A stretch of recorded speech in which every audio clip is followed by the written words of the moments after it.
Shavuot Tov les amis, content de vous retrouver, tous les fidèles de la Yeshiva, Ashrenu, Baruch Hashem, une bonne semaine, beaucoup de bracha, d'Atzlacha dans tous les domaines. Nessim ben Perla, Yitzhak ben Jaja, Moïse ben Mazal, Yeshuot, Bezrat Hashem, Sarita Nakash, Perez Julia, Judge Milen Nakash, Rajat Dina de Rosa. La refoua pour tous et la délivrance dans tous les domaines. Bezrat Hashem, on dira tous les noms à la fin. Et voilà, Bezrat Hashem, encore une nuit. On a le soute avec Rabbeinu. C'est des grands cadeaux d'Hashem. Très très grands cadeaux. Faut dire merci. C'est pour une seule nuit comme ça. Il y en a qui aurait bien voulu revenir en réincarnation pour une seule nuit. Si on leur avait promis une seule nuit comme ça, ils seraient revenus. Ashrenu.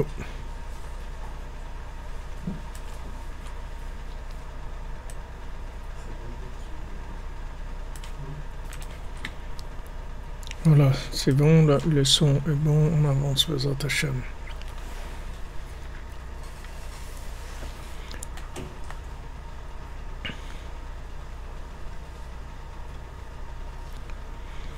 Esther Bat Aïcha, ok, alors je vais voir dans la liste. Esther Bat Aïcha. Merci Lionel Flalo Shavuot Tov. Tu reçois la bracha des Shara Hamishim, Bezrat Hashem, la 50e porte, c'est toutes les portes de la délivrance. Esther Bat Aïcha, et je l'ai, donc j'enlève Bezrat Hashem. Des bonnes nouvelles.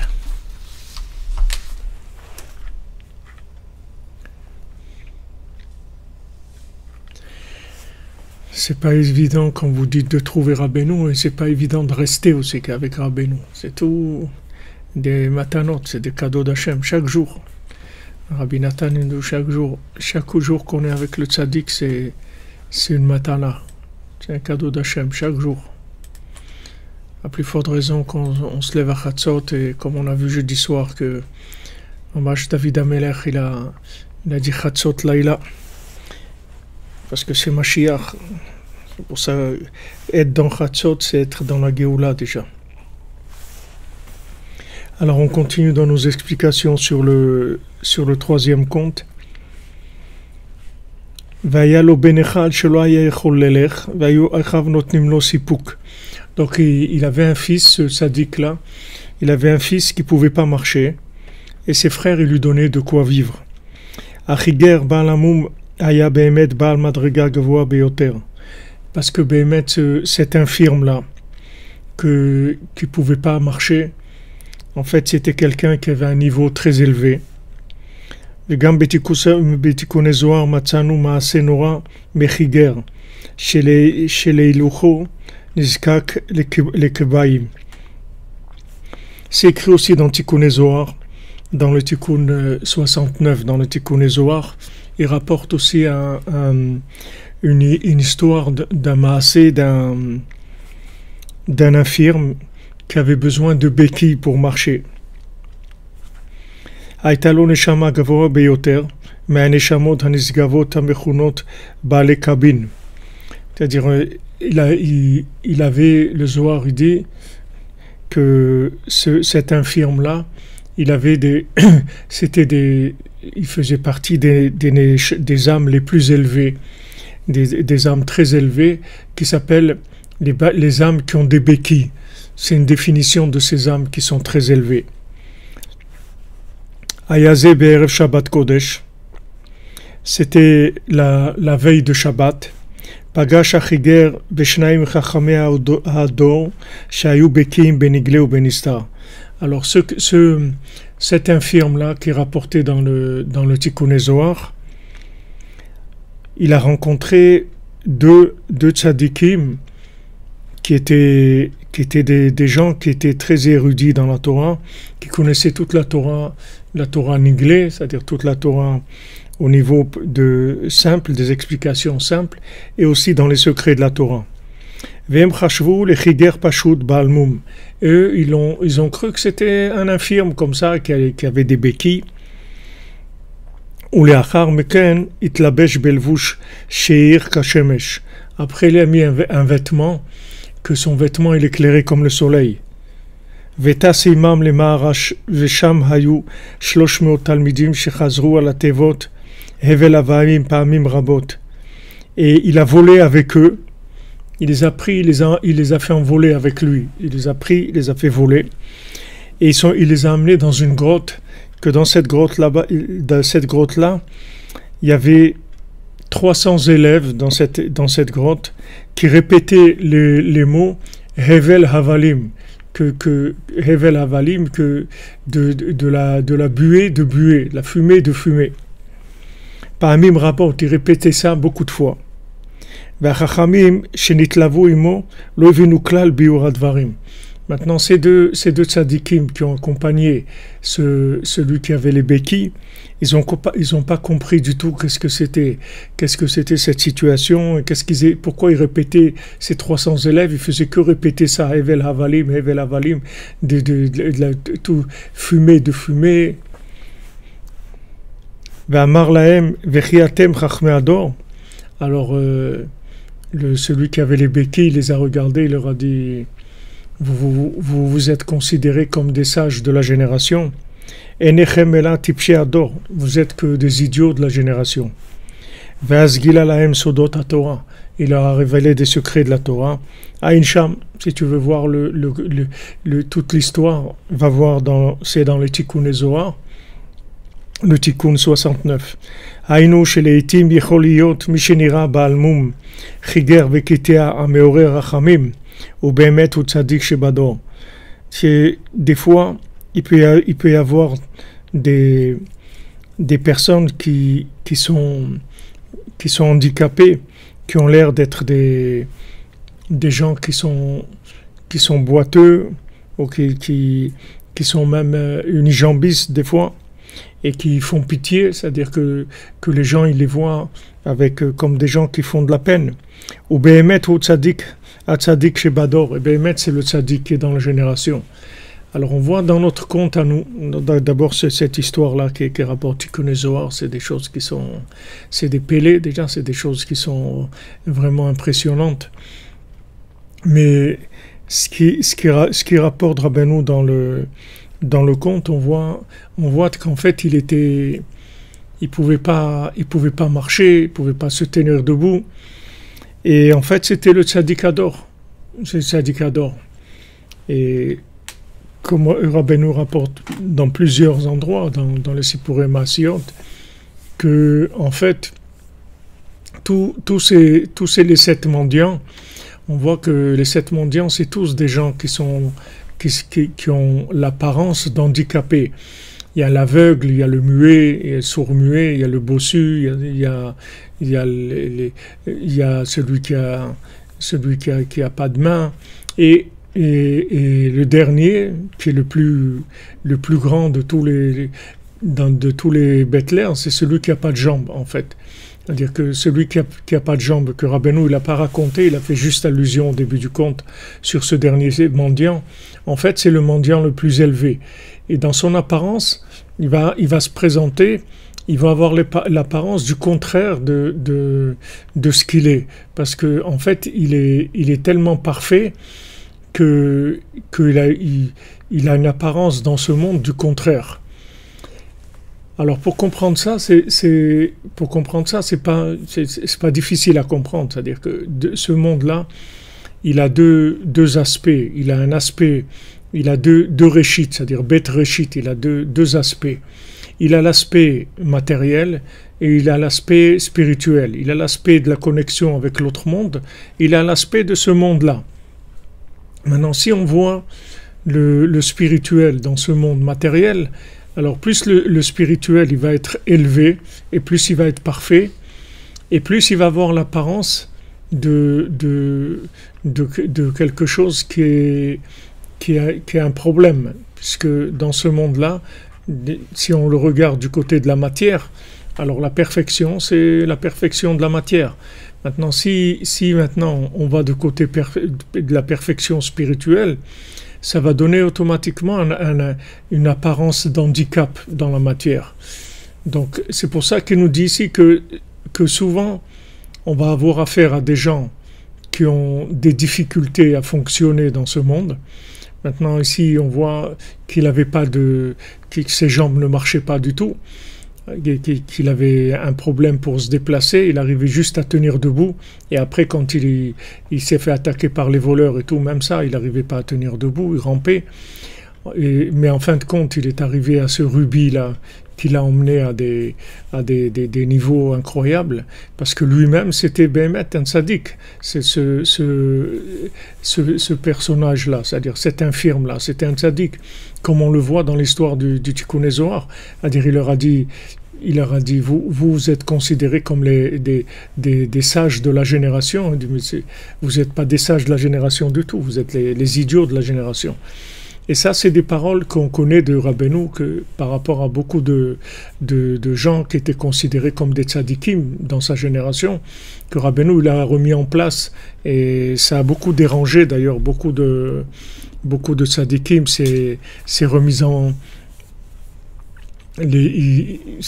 en question, c'est remis en place de tzadikim. Il y en a beaucoup qui se sont éloignés aussi de Rabbeinu à cause de ça, parce qu'ils n'ont pas accepté ce recadrage que Rabbeinu leur a fait. Parce que, comme Rabbeinu il a amené un niveau de révélation de la Torah qui est quelque chose de, comme on a vu, de pélé, c'est-à-dire quelque chose d'étonnant, de déroutant, qui sont les plus grands secrets de la Torah. Alors bien sûr que ça a annulé toutes les visions qu'il y avait avant, toutes les choses qui étaient comme elles étaient conçues avant, comme elles étaient tous les acquis, si vous voulez, toutes les certitudes qu'il y avait avant. Rabbeinu, il a tout chamboulé, tous les systèmes. Il a chamboulé tous les systèmes, il a chamboulé le système de la chassidoute. Rabbeinu, il a dit, voilà, après moi, il n'y aura pas de rabbi, je suis le dernier rabbi du monde. Après moi, il n'y en aura pas. Maintenant, pour dire quelque chose comme ça, et il fallait avoir une vision qui est au-dessus de tout ce qui se passait, parce que il y avait la chassidoute, c'est un héritage. C'est-à-dire, il y a le Baal Shem Tov, après Maguid de Mezrich, et après, il y a la chassidoute, ça s'est toujours transmis, qu'il y avait un rébé, et après son fils, il était rébé, ou son gendre, et ça continuait comme ça. Rabbeinu, il est arrivé, il a arrêté tout ça. Il a dit, voilà, ça y est, c'est fini, il n'y aura plus de rabbi, moi je suis le dernier rabbi du monde. Donc ça fait une explosion, ça a entraîné beaucoup de problèmes, jusqu'à aujourd'hui aussi. Jusqu'à aujourd'hui, ça entraîne un grand problème. Il y a beaucoup de questions sur Rabbi Nachman, parce qu'il a dit des choses comme on dit, il a jeté un pavé dans la mare. C'est-à-dire, il y a quelque chose qui comme il dit, cet infirme-là, il leur dit... Vous êtes considérés comme les sages de la génération, mais vous êtes les idiots de la génération, vous n'êtes pas les sages de la génération. Donc ça, c'est Tikkun Zohar, c'est de la Torah, c'est le secret de la Torah. C'est pas c'est pas maintenant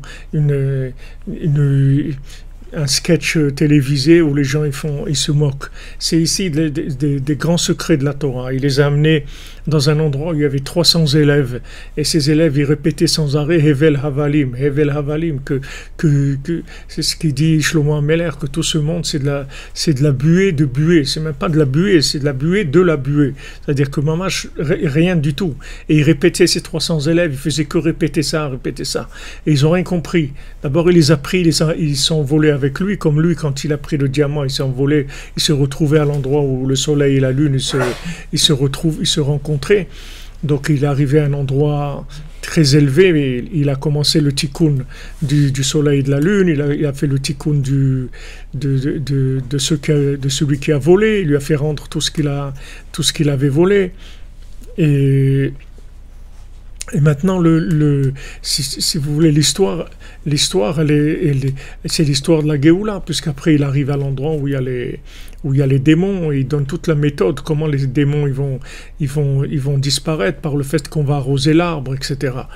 Alors tout ce déroulement-là, qui sont des choses qui sont assez impressionnantes, c'est-à-dire on ne peut pas dire que c'est du classique, c'est pas des choses qu'on entend qu'on a l'habitude d'entendre de façon classique, c'est des choses qui sont des très grands secrets de la Torah. En fait, ce que Rabbeinu veut nous dire, c'est que le dernier mendiant, celui qui n'avait pas de jambes, c'est-à-dire que il fait allusion à nous, c'est-à-dire que nous qui nous trouvons dans les talons du Mashiach, c'est-à-dire qu'on se trouve vraiment dans les niveaux les plus bas, mais qui sont en fait qui font la preuve de la grandeur de nos âmes.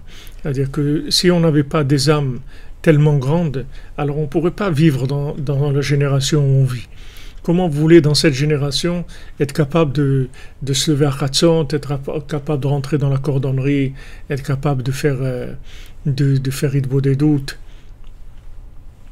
de faire Tikkun HaKlali, de venir à Ouman. Vous voyez à Ouman ici, des gens qui sont comme ça la nuit, ils crient, ils sont des gens, vous voyez, ils sont à la limite de la normale, comme ça vous ne savez pas s'ils sont normaux, s'ils ne sont pas normaux. Qu'est-ce qui s'appelle normal? Qu'est-ce qui s'appelle pas normal? Est-ce que les élections aux États-Unis, c'est ça qui est normal? Qu'est-ce qui s'appelle normal? Qui s'appelle pas normal? Il y a une folie totale dans le monde. Il y a une très très grande folie. Alors maintenant, dans cette folie-là, il y a des gens qui ont l'air comme ça éloignés, qui ont l'air de pas tenir debout, c'est-à-dire ils ont besoin de béquilles et ils tiennent pas debout. C'est-à-dire que apparemment ils ont pas de base, ils sont pas construits. Et pourtant c'est des tzadikim. Vous les voyez comme ça, mais c'est des tzadikim. C'est ce que Rabbeinu nous met en garde sur ça, il nous avertit. Il nous dit, tu vois, ces gens-là qui font pitié, ils ont l'air de faire pitié, mais en fait c'est des tzadikim. Et comme maintenant le monde est à l'envers, et que eux, ils ont un niveau très grand, donc leur apparence, elle est obligée de venir comme ça, parce qu'ils ne peuvent pas avoir l'apparence de ce qu'ils sont.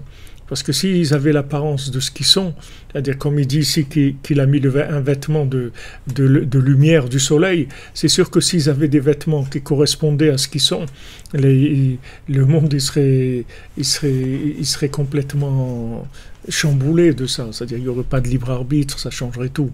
Mais toute la difficulté, c'est ça. C'est-à-dire que maintenant on se trouve dans une génération où il y a une très grande folie, et le peu de conscience qu'on a qui nous permet de faire ce qu'on fait, de faire du service divin qui est un niveau de tzadikim, se lever à Khatzot, faire Hitbodedut, ça c'est ce que les tzadikim y faisaient, c'est les avodot de tzadikim.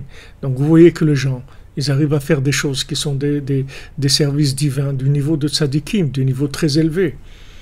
Pourquoi ils arrivent à faire ça? Parce que c'est des tzadikim. Seulement, dans la génération, leur apparence, elle se fait comme des gens qui sont boiteux. C'est-à-dire des gens où ils sont boiteux, où ils ne tiennent pas debout du tout, où ils n'arrivent pas à se construire du tout, dans le contexte, et surtout dans le contexte social, social ou sociopolitique religieux, c'est-à-dire les systèmes politiques religieux, ils n'arrivent pas à se construire là-dedans. Pourquoi ils n'arrivent pas à se construire? Parce que ils sont trop spirituels. Donc quand ils arrivent ils essayent de se réaliser dans le concret, ils n'arrivent pas. Parce que le côté de l'âme est plus fort que le corps. Donc le corps, il n'arrive pas à supporter l'âme. Il ne peut pas. Donc le corps, il fonctionne pas bien. Mais il fonctionne pas bien, ça veut pas dire que la personne, elle est pas bien. La personne, justement, elle est tellement bien que son corps, il la supporte pas.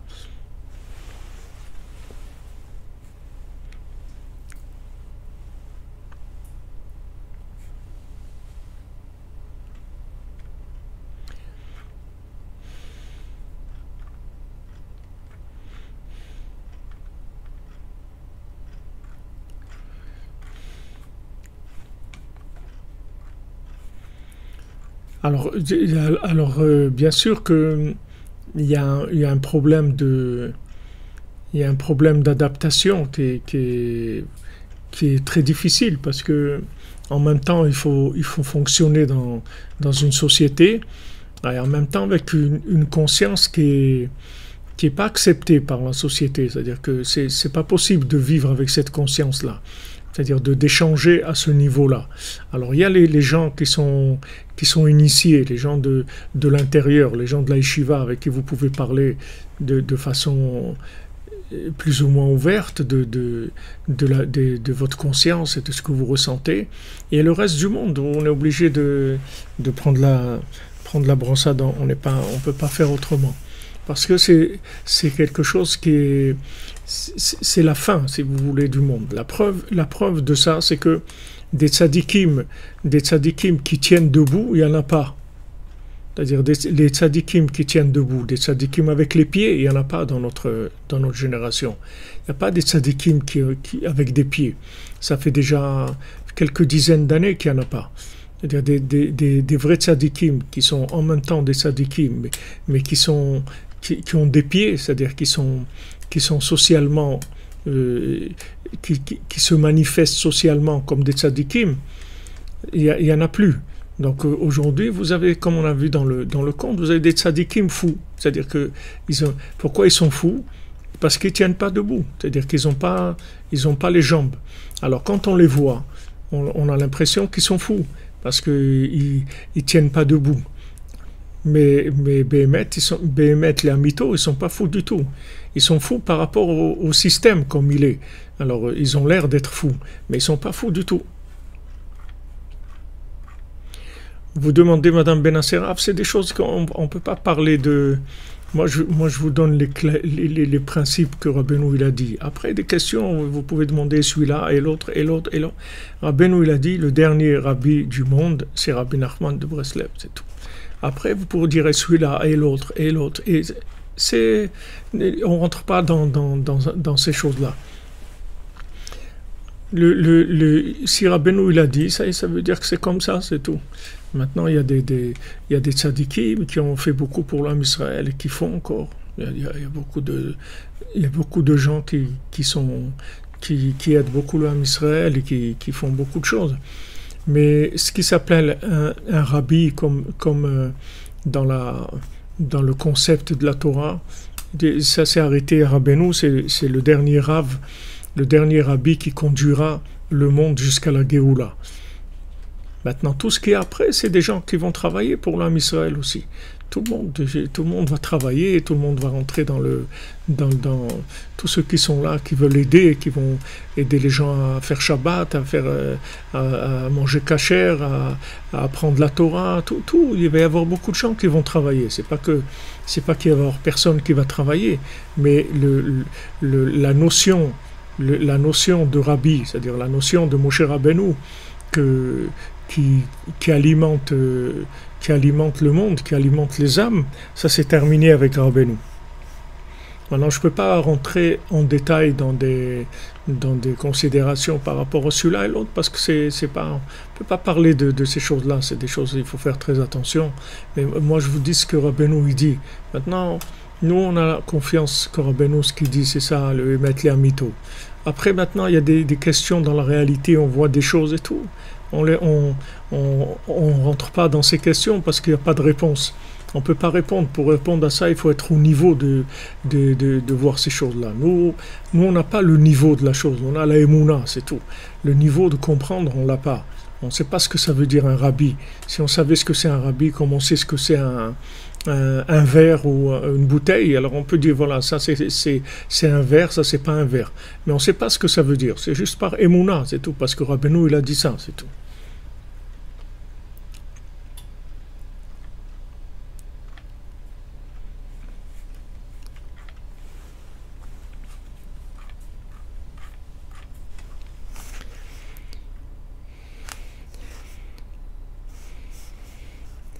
Alors, ce garçon-là qui pouvait pas marcher, ce fils qui pouvait pas marcher, l'infirme, donc qu'est-ce qu'il faisait? C'était un mendiant. Il demandait de l'aide et il faisait des économies. Cet infirme, en fait, c'était le tzaddik de la génération. Comme on voit dans la suite de l'histoire, après qu'il est guéri, tout de suite il a été voir qu'est-ce qui se passe avec les démons et les forces du mal. Pour leur enlever leur force de tous les éléments de sainteté qui se trouvaient chez eux et pour les faire tomber. Donc c'était le tzaddik de la génération, il s'occupait de réparer le monde. Comme tous les tzaddikim des générations qui se sont occupés de faire tomber les klipotes. Les marot shaya apachot me'achav, bien qu'il était le moins parmi ses frères, c'était le moins considéré. Ils étaient plusieurs frères, on ne sait pas combien, mais ils étaient plusieurs. Il était le moins considéré de ses frères. Veniskak les chasdem, il avait besoin de leur miséricorde, de leur bonté, c'est-à-dire c'est eux qui lui donnaient de quoi vivre.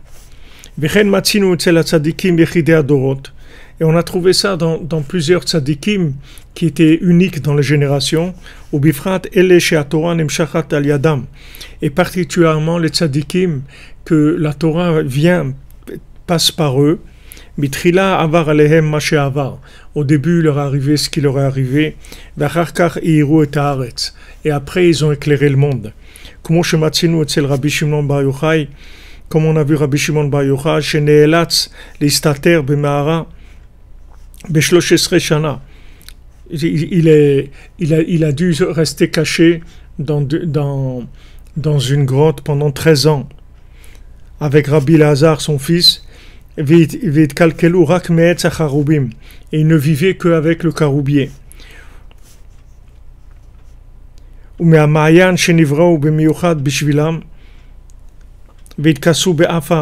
Et avec une source qui a été créée spécialement pour eux. Et avec quoi ils se couvraient avec de la terre. Ils se couvraient avec la terre. Et à la fin, on a vu que précisément avec ça, ils se sont élevés de très haut. Ils sont arrivés à là où ils sont arrivés. Comme David Amelech qu'il était le plus petit de ses frères. Et il a subi des persécutions toute sa vie. וכן משה רבנו עליו השלום שמתחילה הוא שם בטבע בסוף, c'est-à-dire comme Moshe Rabbeinu aussi, au début on l'a mis dans un petit panier au milieu des joncs dans de l'eau, dans un marais. Venilkach les débats de Paro, qu'est-ce qu'il a sauvé? C'est la fille de Paro. Vachakach uchach livroach les Midian. Et après, il a été obligé de se sauver à Midian. Et là-bas, il a rencontré son épouse. Qui c'était son épouse? C'était la fille de Yitro. C'est beaucoup de choses qui sont bizarres. C'est pas des trucs vous voyez tous ces chemins là. C'est pas des autoroutes du soleil. C'est pas des trucs droits qui vont tout comme il faut. Rabbi Shimon, d'après ce qu'il était Rabbi Shimon, c'est le premier qui a révélé les secrets de la Torah, que la Shrina a parlé dans sa bouche et tout. Normalement, dans ce monde, il devait avoir une apparence qui était très très honorée. C'est-à-dire, normalement, c'est quelqu'un qu'il faudrait mettre sur un piédestal, Rabbi Shimon Bar Yochai. Mais qu'est-ce qu'il est Rabbi Shimon? Voilà, avec son fils pendant 13 ans dans un trou dans la terre, avec à manger que des caroubiers, avec de l'eau. Et voilà les plus grands de la génération. Yosef Hatzadik, 12 ans en prison. 12 ans en prison. David Ameler, il est rejeté de tous ses frères, persécuté tout le temps.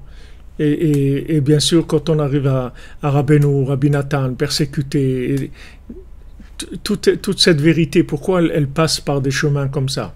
Parce que elle est, si vous voulez, se trouve elle doit remettre en place un système qui est inversé.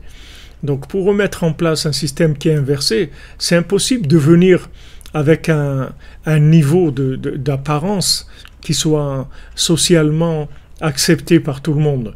Parce que si c'est socialement accepté par tout le monde, c'est pas quelque chose qui va changer le monde. Pour changer le monde, il faut être complètement différent du monde. Sinon, c'est impossible de le changer, le monde. Si quelqu'un vient changer le monde, il faut qu'il amène quelque chose de complètement nouveau. Parce que s'il amène des choses que tout le monde est d'accord avec, ça veut dire qu'il vient faire de l'entretien, c'est tout. Mais il n'y a pas d'évolution. Donc c'est sûr que les grands tzadikim, ils ont toujours commencé par être persécutés. Même le Baal Shem Tov, tous les tzadikim, le Harizal, tous les tzadikim, ils ont été persécutés. C'est-à-dire ils ont persécuté parce qu'ils étaient tout le temps en avance par rapport au monde. Ils ont amené quelque chose de révolutionnaire. Maintenant, plus ils étaient révolutionnaires, et plus ils étaient mal vus, ou ils avaient une apparence qui était complètement trompeuse par rapport au message qu'ils amenaient. Donc ils sont venus remettre en cause l'establishment, c'est-à-dire il y a des normes. Ils sont venus les remettre en cause, et ça, c'était pas accepté par tout le monde.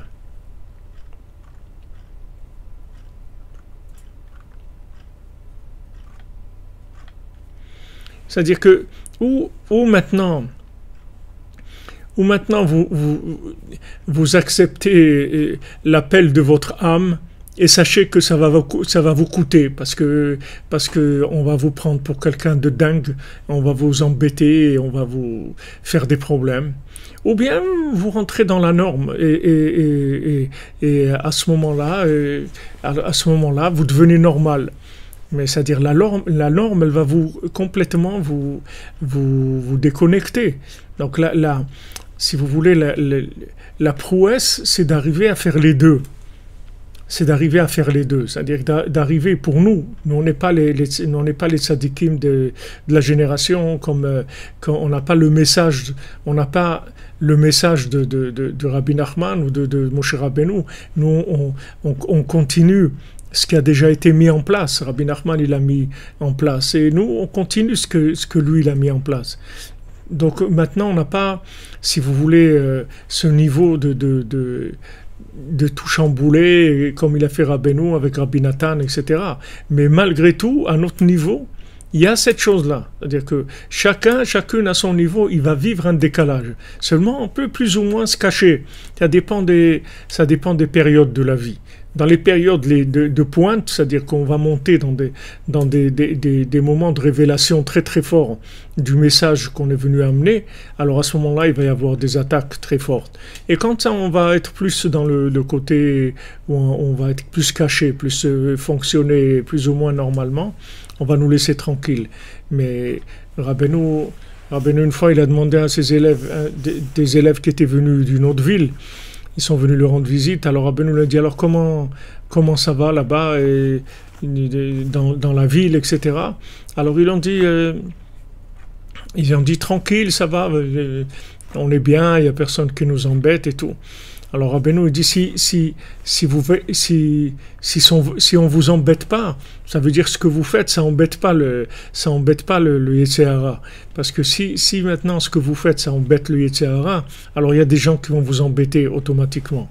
Ça va ensemble, parce que si vous voulez, c'est opposé. C'est opposé, c'est deux choses qui sont opposées. Comme on voit dans la paracha que Der Hashem, qui dit vous allez aller dans le Der Hashem, que Hashem il est Ohev Tzedaka ou Mishpat, que Hashem il aime la Tzedaka et le Mishpat, il aime la miséricorde et la justice. Le Der Hashem, les chemins de Dieu, c'est qu'il aime la miséricorde et la justice. Mais apparemment, la miséricorde et la justice, c'est deux choses qui sont opposées. C'est-à-dire on ne peut pas vivre les deux. Comment c'est possible de vivre les deux? Comment on peut vivre en même temps la miséricorde et la justice? Si on parle de justice, on parle de rigueur, on parle, nul n'est censé ignorer la loi. Voilà, la loi, c'est ça. Et si on parle de miséricorde, on parle de mendicité, c'est-à-dire qu'on vient, on demande, on est hors la loi, on demande de l'aide. Alors, ou ça, ou l'un, ou l'autre. Non, le Der Hashem, les chemins d'Hachem, c'est pas quelque chose qu'on peut comprendre. C'est-à-dire, on peut pas comprendre comment la miséricorde et la justice, c'est c'est une seule chose, c'est Hachem. Que Hachem, en même temps, il est miséricordieux et en même temps, il est juste. Dans la miséricorde, il est juste et dans la justice, il est miséricordieux. Et les deux, c'est pas une contradiction, c'est Hachem. C'est pas une contradiction du tout. Les deux choses sont pas contradictoires. Alors pour nous aussi, dans notre vie spirituelle dans ce monde, c'est la même chose. C'est-à-dire que, apparemment, la spiritualité, elle va être opposée au système, c'est-à-dire la spiritualité, elle ne va pas laisser le système fonctionner, c'est-à-dire, ou le système, il ne va pas laisser fonctionner la spiritualité. Le système, il veut de la rentabilité, de la matière, de la consommation, etc. Maintenant, quand vous amenez de la spiritualité, alors ça met en l'air le système. Quelqu'un qui garde Shabbat, par exemple, ça met en l'air le système. Comment un jour tu t'arrêtes de travailler, tu fermes ton magasin, il n'y a pas d'activité, etc. C'est de l'antisystème. Comment ça se fait que tu fais ça? C'est-à-dire, normalement, il faut ouvrir tous les jours, il faut travailler tous les jours. Bon, heureusement qu'il y a des lois où ils disent, bon, il faut se laisser les gens se reposer un petit peu, etc. Ça passe dans une norme qui a été sociale.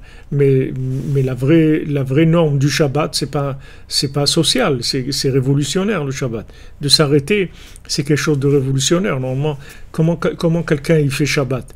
C'est-à-dire, de quel droit il fait Shabbat? Normalement, d'après les valeurs de ce monde, on ne peut pas faire Shabbat, on n'a pas le droit, d'après la société de consommation. Alors, dans tout ce qui est comme ça, attaché à des valeurs absolues, ça dérange le système. Et normalement, on va s'attirer des problèmes. On va s'attirer des problèmes. Les démons, ils ne vont pas nous laisser tranquilles. C'est normal. Alors, tous les tzadikim, tous ceux qui avaient des messages importants, ils sont passés par là. Sans exception. Ça n'existe pas des gens qui avaient un message révolutionnaire et qui sont passés tranquilles. Ceux qui sont passés tranquilles, c'est des gens qui passaient pour l'entretien, c'est tout. Qui font de l'entretien. Ceux qui font de l'entretien, il n'y a pas de problème. Ils sont tranquilles. Mais ceux qui viennent amener quelque chose, un message pour avancer, c'est-à-dire pour conquérir que la conscience divine, elle rentre en conquête du monde, ces gens-là, il faut qu'ils s'attendent à avoir des problèmes. C'est un choix. C'est un choix. C'est-à-dire qu'il y a un moment, et il y a des gens qui ont reculé. Il y a des gens qui ont reculé. Il y a des gens, ils ont vu, quand ils ont senti les conséquences de ce qu'ils allaient révéler, ils ont préféré reculer, ils avaient peur. Rabbi Nathan, il est resté avec 5 élèves, c'est tout. C'est-à-dire, tous ses élèves, ils sont éloignés de lui. Ils ne pouvaient pas tenir, c'était trop dur. C'était trop dur, on les persécutait, on voulait les tuer. Et c'était trop dur, c'était insupportable. Comment vivre comme ça, qu'on a mis leur vie, leur sang, comme ça, on dit, voilà, c'est une mitzvah. Des rabbanim, ils ont dit, celui qui tue un Breslev, c'est une mitzvah, il fait une mitzvah. Regardez où ils sont arrivés.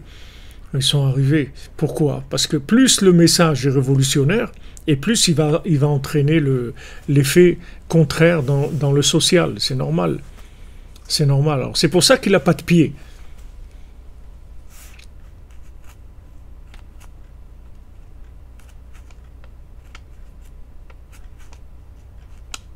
C'est pour ça qu'il n'a pas de pied. J'ai pas compris, Gabriel Spiro, votre question. Si vous pouvez me faire plus simple, je sais pas, les mots que je n'ai pas bien compris.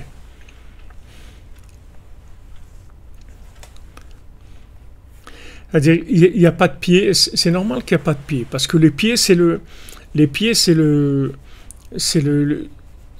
contact avec la réalité. Donc c'est normal que ça boite. C'est obligé que ça boite, puisque c'est en décalage. Donc c'est normal que ça donne une apparence boiteuse. Ça ne peut pas donner une apparence parfaite. L'apparence de la perfection, il faut qu'elle soit entièrement gérée avec la matière.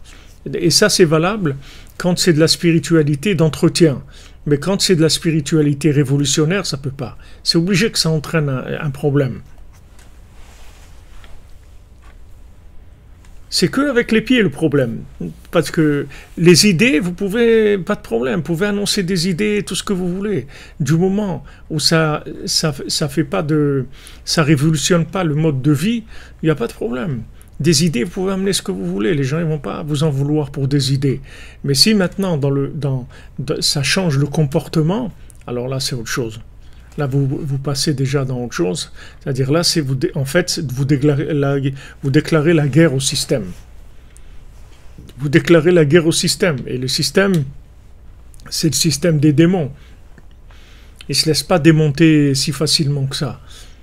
Donc, il faut régler aussi la vitesse, c'est-à-dire la vitesse de dévoilement. Il faut que le dévoilement il se fasse proportionnellement à la capacité de pouvoir gérer l'opposition qui va entraîner, qui va venir automatiquement avec cette révélation-là. On se trouve ici, Baruch Hashem, on peut parler de Rabbi Nachman, on peut parler de Chatzot, on fait Chatzot, mais ça c'est révolutionnaire par rapport à ce qu'il y avait. Si vous prenez, quand on a commencé avec le Rav Besançon chez Refoua Shlema, il y a 43 ans de ça, et je peux vous dire que il n'y avait pas une connexion et une connivence et une connaissance de Rabbi Nachman comme il y a aujourd'hui. Ça s'est fait avec beaucoup de souffrance. C'est-à-dire il a fallu beaucoup accepter, beaucoup d'affronts, beaucoup de choses extrêmement difficiles pour arriver à ça. C'est-à-dire ça s'est pas fait comme c'est pas accepté comme l'armistice, comme le débarquement. C'est pas le débarquement de Normandie, vous comprenez? C'est vraiment pas le débarquement de Normandie. Ça se fait dans l'amertume, dans la guerre, dans des affronts, dans des vies difficiles. C'est des vies difficiles. En général, les Breslev, ils ont eu des vies assez difficiles. Parce que il fallait percer une écorce, il fallait percer quelque chose. Maintenant, Baruch Hashem, c'est devenu quelque chose, un mouvement qui est plus social, ça a été plus accepté socialement, le mouvement. Mais là aussi, dans le fait, si vous voulez, que ça soit accepté socialement, ça dépend de jusqu'où vous allez. Si vous allez un petit peu trop loin, alors ça va entraîner des problèmes. Si vous allez un petit peu trop loin, ça entraîne des problèmes. Si vous parlez un langage qui est plus ou moins socialement accepté, bon, ça va, on va pas trop vous embêter. C'est-à-dire si on peut vous voir comme un peu original ou quelque chose comme ça, bon, ça fait au maximum, ça fait un peu sourire et tout, bon, ça va, ça passe. Mais si ça arrive dans des niveaux qui sont un peu plus sérieux, un peu plus engagés, ça entraîne des réactions. Surtout quand ça touche les systèmes qui sont mis en place par rapport à tout si vous voulez, le système sociopolitique de la religion, que les religions, elles ont été tellement politisées et tout, que ça devient très très difficile. C'est-à-dire de vouloir parler vraiment de la vérité, etc. Parce que vous êtes tout de suite confronté à des normes qui sont des normes de gestion de système. On ne peut pas faire ce qu'on veut. Il y a des systèmes qui gèrent. Donc quand vous allez un peu trop loin, ça se met contre le système et le système réagit.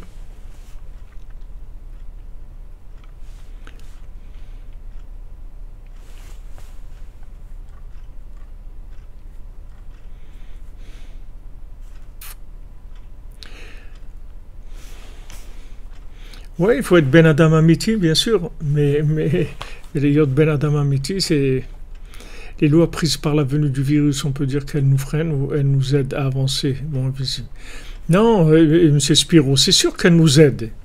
C'est sûr qu'elles nous aident. C'est ce virus-là. À part, je vous ai dit, à part Chas v'Shalom, les gens qui sont partis avec ça, mais du point de vue social, c'est une très grande évolution vers Hachem, ce système de confinement et tout. C'est une très grande évolution. Le fait que toute la course à la folie de ce monde, elle est ralentie, elle est freinée énormément, c'est une très grande bracha pour nous.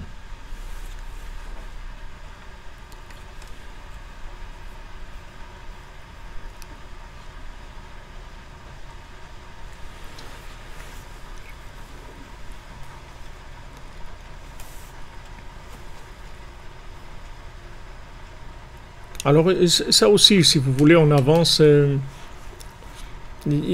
C'est le truc de la brosse à dents. C'est-à-dire, si c'est le directeur de l'asile qui vient vous interroger, alors vous lui dites c'est une brosse à dents, c'est tout.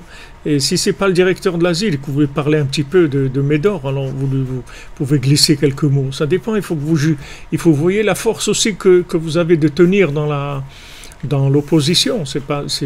Il faut tenir, c'est pas évident. Vous voyez, je croyais David Ameller, il a été persécuté, vous croyez qu'il a pris ça tranquille et il a vécu ça. David Ameller, il a eu des moments où il voulait tout abandonner, il voulait se convertir, partir, tout laisser. C'est pas évident. C'est-à-dire que quand la pression monte, si vous voulez, la matrice sociale, elle est très très forte. C'est pas quelque chose que vous pouvez dénier et dire bon, ça n'existe pas. C'est-à-dire que ça existe, c'est très très fort. C'est des pieds. Les casse-pieds, ils existent. Et c'est des pieds nickelés, c'est-à-dire ils sont en métal, c'est-à-dire c'est très fort. C'est des pieds qui sont très très forts. Donc quand vous venez avec que vous voulez toucher un peu, mettre des choses dans le système, il faut vous attendre à qu'il y ait des réactions tout le temps, qui ne sont pas évidentes. Alors, c'est le chemin des tzadikim. Tous les tzadikim, ils sont passés par là. C'est-à-dire, tout celui qui a voulu amener quelque chose dans le monde qui dépasse qui dépasse le supermarché, le monoprix,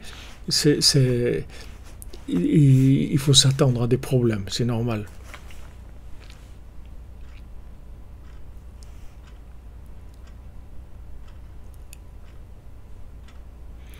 Quand le corps qui a du mal à suivre, il faut lui parler gentiment. Il faut parler au corps et lui expliquer que c'est important de suivre parce que on n'a pas beaucoup de temps et on a beaucoup de choses à faire. On a beaucoup de choses à faire, il faut qu'il nous aide. Il faut qu'il nous aide. Alors si d'abord vous avez Eshet Rahil comme Sarah, une femme comme Sarah qui est une Eshet Rahil, alors elle permet de solidifier les pieds, de faire elle permet que le message du mari va trouver une assise, il va pouvoir se mettre en place.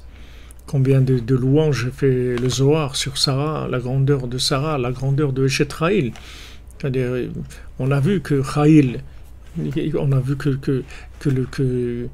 le côté négatif Amalek qui vient faire la guerre pour prendre des éléments de Gdusha, tous les démons viennent pour essayer de prendre la valeur, l'énergie des gens.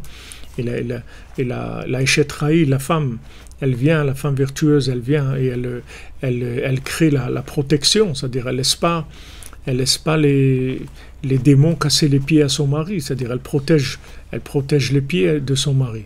Ishtoke Goufo, sa femme, elle représente le corps, elle représente les pieds du mari.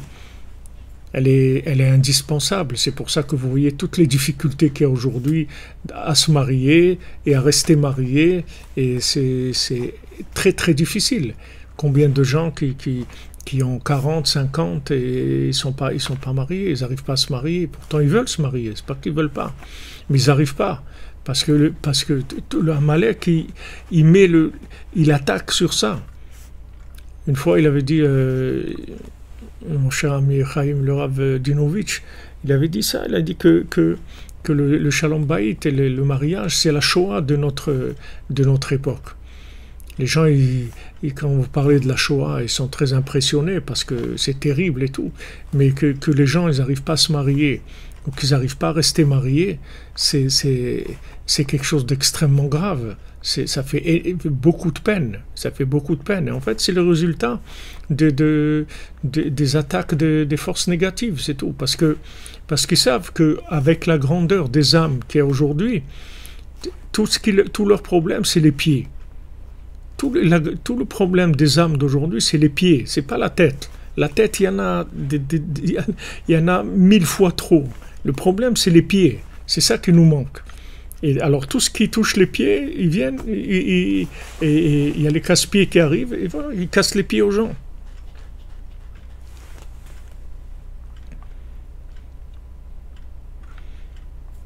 ils empêchent les gens de se construire.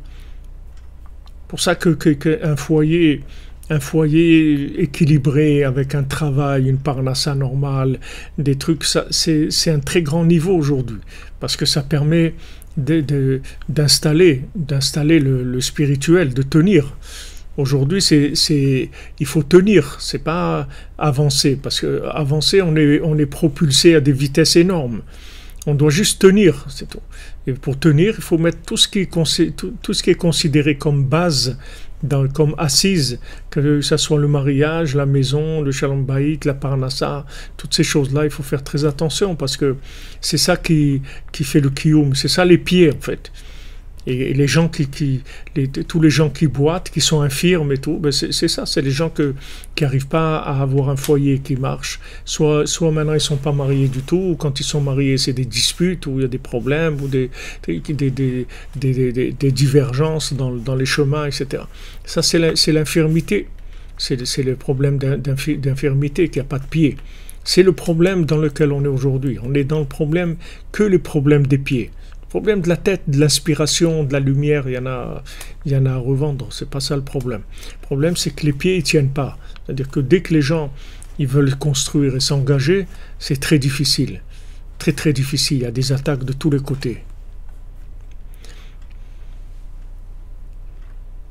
Même si, Madame Gabali, même si vous dites baisser les exigences, il y a des gens qui sont prêts à baisser, mais ça ne marche pas. C'est-à-dire que le contact, il ne marche pas.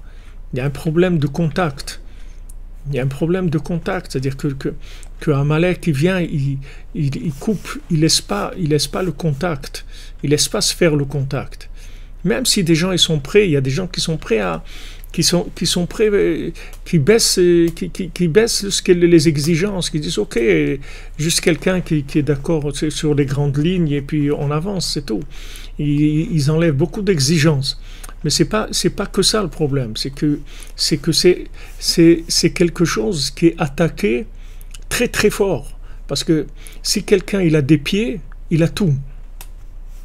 C'est la seule chose qui manque aujourd'hui. C'est la seule chose qui manque, c'est les pieds. Tout le reste, il y a. Mais les gens, ils ne tiennent pas debout. C'est leur problème. Il n'y a pas de stabilité, il n'y a pas de... je vous ai parlé il y a quelques jours, je vous ai parlé du seder, c'est-à-dire d'avoir une journée organisée, d'être organisé dans le temps, d'arriver à dominer son temps, à s'organiser, etc. C'est ça qui manque aujourd'hui. Mais ça manque, c'est pas parce que les gens ils ont pas ça, c'est parce que c'est la chose qui est la plus attaquée. Avant, si vous voulez, ils ont attaqué Rabbi Nathan, ils voulaient les tuer, ou David Ameler, ou Yosef, ce frère, il voulait le tuer, ou David Ameler, que Shaoul voulait le tuer, ou le Baal Shem Tov, tous ces tzadikim, le Rabbi Shimon qui voulait le tuer. Eux, ils ont été attaqués très très fort directement, c'était mamache et on voulait les tuer. Mais nous, c'est pas qu'on veut nous tuer matériellement. On vient pas nous dire on va t'attaquer, on va te tuer. Nous, ce qu'on fait, ce qu'ils nous font, c'est qu'ils nous cassent les pieds. C'est-à-dire dès qu'on veut rentrer dans quelque chose qui va nous construire, c'est-à-dire tous les domaines qui représentent la stabilité. Si vous la construction d'une famille, d'un foyer, une parnassa, un seder dans la journée, être organisé, avoir toutes les heures qui sont gérées, etc. C'est là où ils vont attaquer. Là, il met tout là-dessus.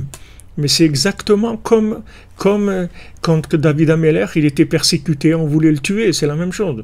Parce que si quelqu'un vous lui cassez les pieds, vous l'avez fait tomber. C'est-à-dire c'est une façon de le tuer. C'est-à-dire si quelqu'un il tient pas debout, qu'est-ce qu'il va faire?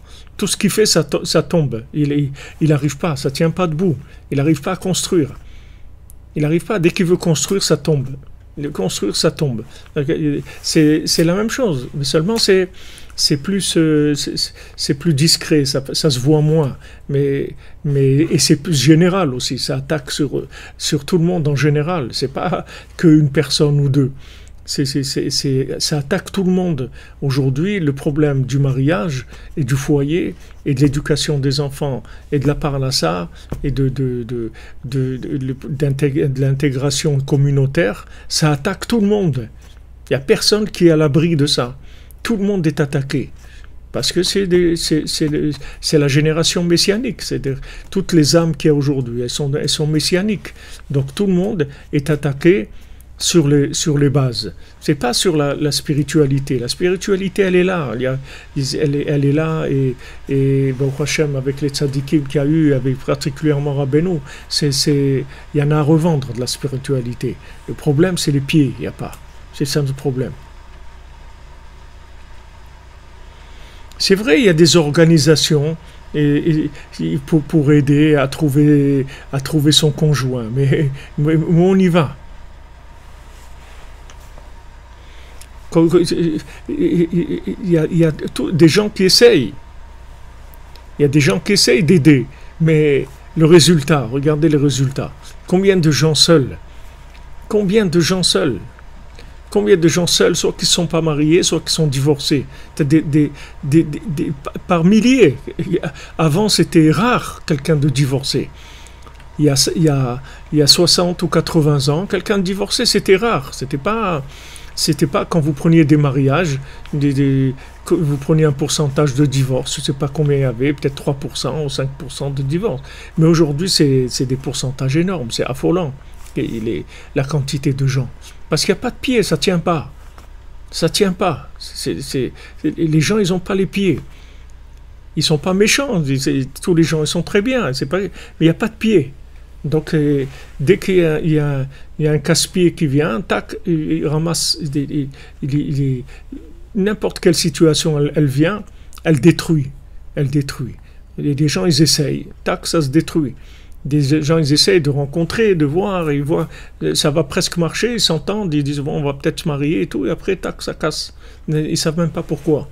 C'est attaqué, c'est ce qui est dans le viseur de Amalek. Il faut le savoir. Donc, il faut beaucoup pour prier sur ça.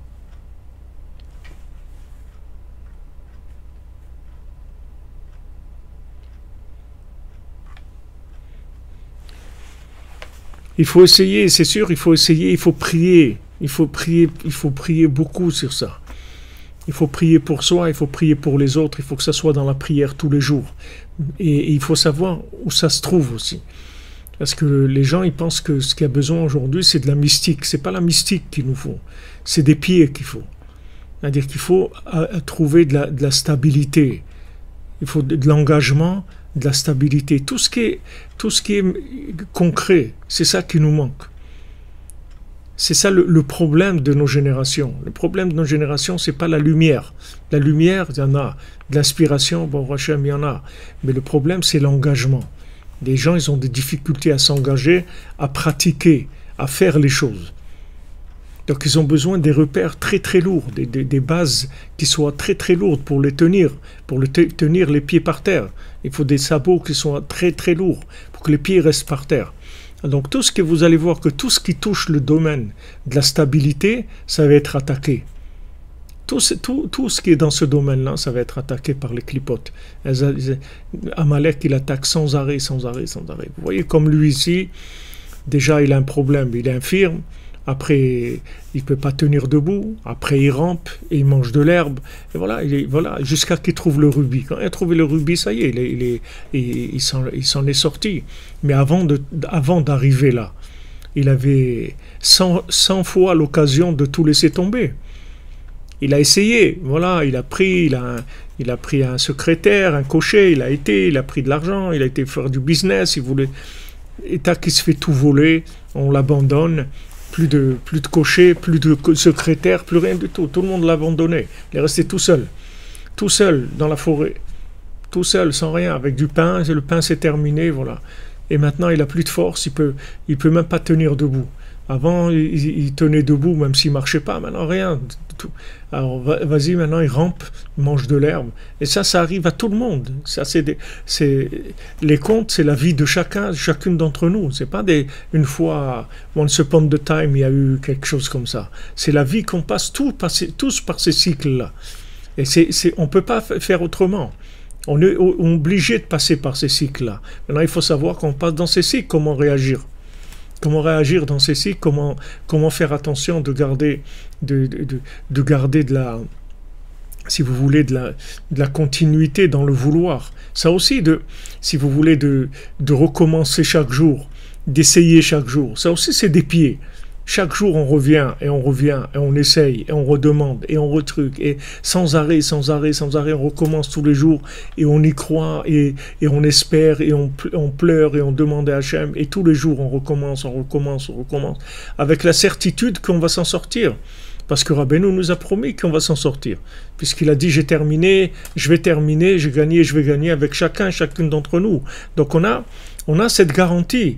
Mais maintenant, quand on le vit, c'est dur parce que il y a des jours qui sont complètement à l'envers, où les gens, ils ont envie de tout abandonner. Parce que c'est très difficile. Alors après, allez, on se renouvelle, on essaye encore. Mais ça, c'est des pieds. Le fait d'essayer tous les jours, ça c'est des pieds. C'est que la personne, elle a une stabilité puisqu'elle revient sans arrêt.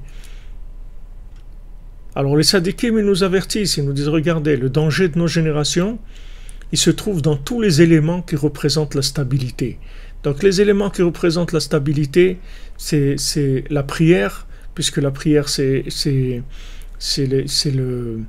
s'appelle la Hamida. On dit la prière, on dit la Hamida, c'est-à-dire c'est ce qui tient debout. La prière, le mariage, le shalom bayit, la parnassa, le shalom, tout ça c'est des principes des pieds. C'est là-dessus qu'il faut investir. La lumière, elle est là. Ne cherchez pas la lumière, c'est pas ça qu'il faut chercher. Si vous avez la stabilité, vous verrez que la lumière, vous allez la gérer sans aucun problème. Et vous aurez toujours de la lumière. De la lumière, vous n'allez jamais en manquer dans votre vie. Mais par contre, ce qui manque, c'est les pieds.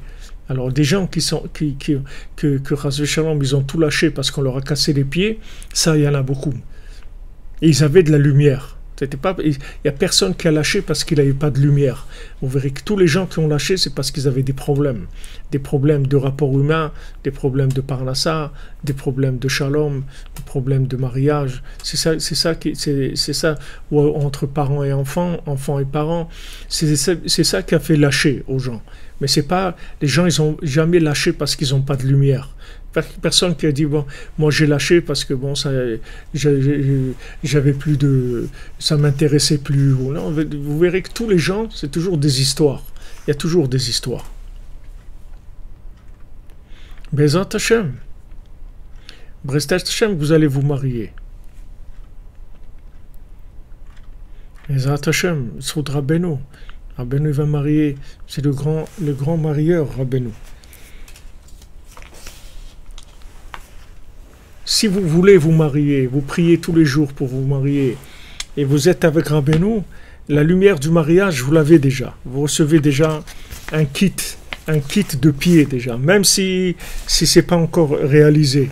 Mais vous recevez déjà les effets de la chose.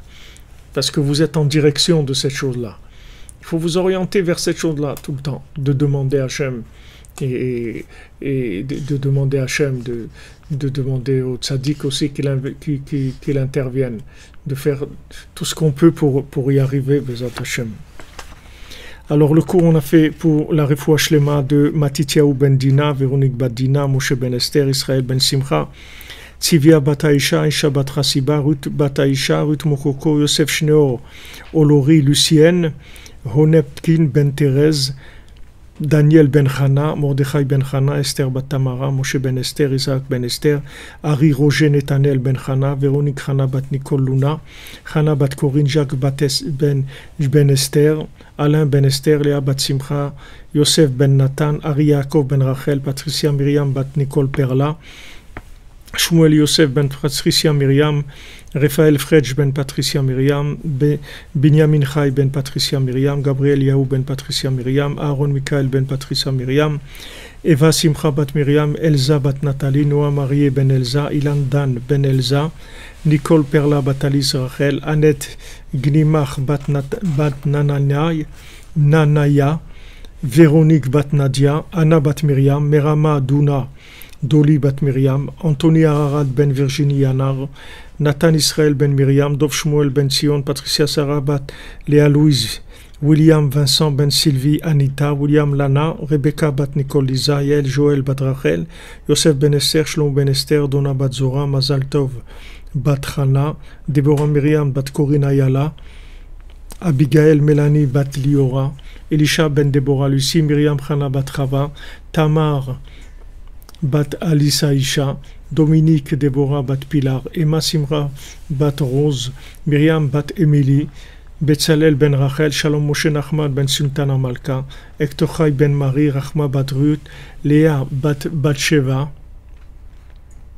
Chaim ben Ruiza, Nuna bat Khadila, Lydia bat Nuna, Esther bat Sarah, Li bat Limor, Tinok ben Gordi Chaya, Mirela bat Sarah, Emmanuel ben Daniel, Alain ben Dora, Anna bat Myriam, Shimon ben Chaya, Esther bat Bila, Machlouf ben Chaim, Anaïs Michal bat Sophie Zohar, Yaakov ben Estria, Edith bat Zara, Sarah bat Ida Venorik bat Nadia, Razala bat Rachel, Claude ben Marie, Raphaël ben Chana, Bethiel bat Jean Joïda, Émilie bat Odette Simcha, Marie-Colette bat Iva, Israël Yitzhak ben Fortuné, Dan ben Rosa ben Amoriel ben Mazal,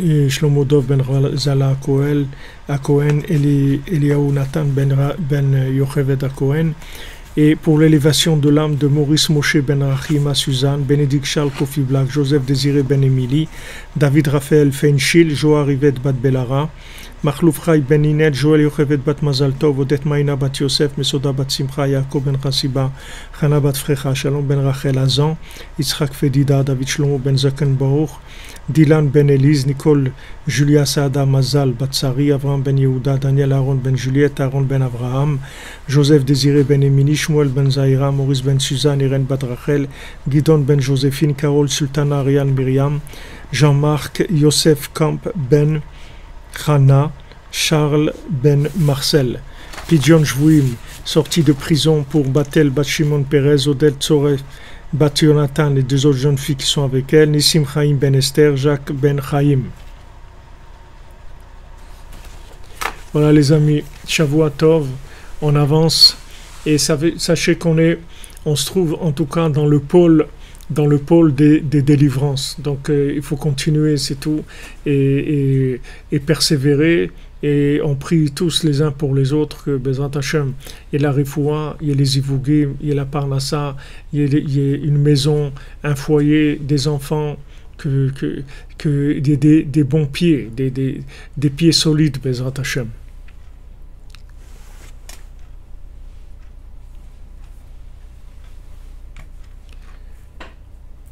Shavua Tov les amis. Oui, pour le Zivouk, pour tous ceux qui ont besoin, Bezrat Hashem, ça vient très rapidement. Au Hashem, il y en a qui se marient, voilà, il y a eu ces derniers temps des gens de 50, 52 ans qui se sont mariés. Il y a, au Hashem, c'est pas qu'il n'y a pas, mais il faut savoir que c'est difficile, c'est tout. C'est difficile parce que c'est énorme.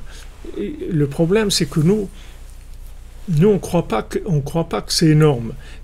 On nous a pas habitués à ça. Nous, on croyait que les pieds, c'était rien du tout, parce que c'était naturel dans le monde. C'est-à-dire, quand quelqu'un avait des idées et tout, de les mettre en place, c'était pas très difficile de les vivre. Mais maintenant, comme la spiritualité qu'il y a, elle est 1000 fois plus grande que ce qu'il y avait avant. Tout le problème, c'est la mise en place de ces choses-là. Donc, comme on nous a pas éduqués à mettre ça en priorité dans notre vie, c'est pas à l'école, on nous a pas appris que le principal c'était de se marier et d'avoir des enfants et d'avoir une parnassa et d'avoir une vie stable. On nous a pas appris ça, on nous a appris tout ce que vous voulez, mais pas ça, parce que c'était pas le problème de la société, c'est-à-dire les gens ils se rendaient pas compte. Et on arrive maintenant si vous voulez, dans la veille du Mashiach, c'est la seule chose qui nous manque. C'est la chose la plus difficile à obtenir. Ne croyez pas que c'est une petite chose. C'est la chose la plus difficile qui est. Le mariage, le shalom bayit, les enfants, la parnassa, c'est les choses les plus difficiles qui est aujourd'hui. Ne croyez, la Torah, il y en a, elle sort de partout. Tous les robinets, ça sort de partout, la Torah. Mais les pieds, d'avoir des pieds, Ça, c'est la chose la plus difficile qui est. C'est pour ça c'est pour ça que, si vous voulez, on est attaqué. Parce que c'est extrêmement important. C'est primordial. Exactement, quand tu dis Rudidan. Il faut prier, c'est tout. Il faut ajouter dans la prière. Le refosh lema pour Laurence Alisa Bat Marcel. Attendez, je vais le noter.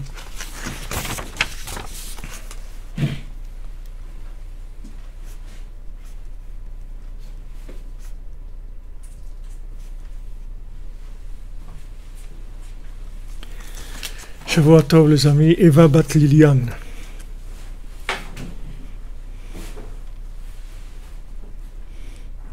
Je prie quand je dis la refoua, c'est aussi pour les joua, la tzlacha, les ivukim, il y a tout ça dans les tfilot, Bezrat Hashem.